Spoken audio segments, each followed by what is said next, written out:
अस्सलाम वालेकुम नाज़रीन हामिद ख़ान साहब जो सीनियर कानूनदान भी हैं और पीटीआई के बानी रुकन भी हैं, उन्होंने आज अहम पॉइंट्स उठाए चीफ़ जस्टिस साहब के सामने और वो क्या पॉइंट्स थे वो भी आपको बताएंगे। और अभी ताज़ा तरीन अपडेट्स ये हैं कि अमले ने जो सुप्रीम कोर्ट के अमले ने का कहना है कि 1 घंटे तक तकरीबन फ़ैसला सुना दिया जाएगा। और इलेक्शन कमीशन ने भी जो सिंबल जमा करवाने का टाइम है वो पहले था 5 बजे तक, फिर 7 बजे तक कर दिया, अब 9 बजे तक कर दिया है। और यानी कि अब टाइम के मुताबिक 1 घंटे के बाद फ़ैसला आएगा तो तकरीबन 9:30 हो जाएंगे।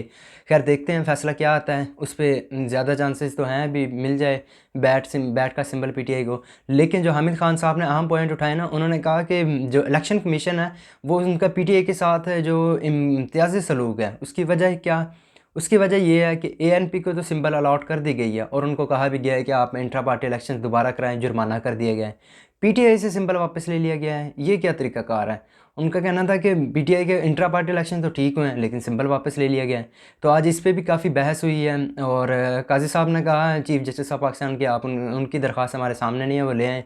और दूसरी जानब जो समाअत के दौरान अहम वाक़या पेश आया है कि बैरिस्टर गौर साहब मौजूद थे, उनके घर पे बकौल उनके रेड हुई है और उन्होंने घर की वीडियो भी जारी की है। तो वहाँ पे चीफ जस्टिस साहब ने कुछ देर बाद जब समाअत मुलतवी हुई उसके बाद अटारनी जनरल थे उनसे भी पूछा और फिर आईजी को भी तलब किया। आईजी साहब आए, उन्होंने यकीन दहानी कराई। तो काजी साहब ने एक सख्त रिमार्क्स दिए कि अगर जो जो भी चीज़ है वो हमें तहरीरी तौर पर जमा करवाएं, अगर गलत हुआ तो उसके नताइज भुगतना पड़ेंगे। तो ये चीज़ थी आज सुप्रीम कोर्ट में। और जो आम रिमार्क्स थे कि बाकी 13-14 बंदे भी आए हुए थे कि हमें इलेक्शन लड़ने नहीं दिया गया, हमने हिस्सा लेना था पार्टी इलेक्शन में। तो इसमें देखना है क्या बनता है। बाकी बैरिस्टर अली ज़फ़र साहब हैं, उन्होंने बहुत ही अहम और बेहतरीन रिमार्क्स दिए और आज उन्होंने अच्छी तरह केस को डिफेंड किया है। लेकिन एक चीज़ की कमी थी कि उनके पास जो और डॉक्यूमेंट्स थे ना वो कम थे, उसकी किल्लत थी। तो ये चीज़ थी कि मे बी इसका जो पीटीआई को डच पड़े, क्योंकि पीटीआई जो टीम जिस टाइम इंट्रा पार्टी इलेक्शंस हुए थे ना, ये इस चीज़ को बहुत ही लो ले गए थे और उसका नुकसान जो है आज वो खमियाजा भुगतना पड़ा है उनको कि उन्होंने तो ऐसे ही समझा था।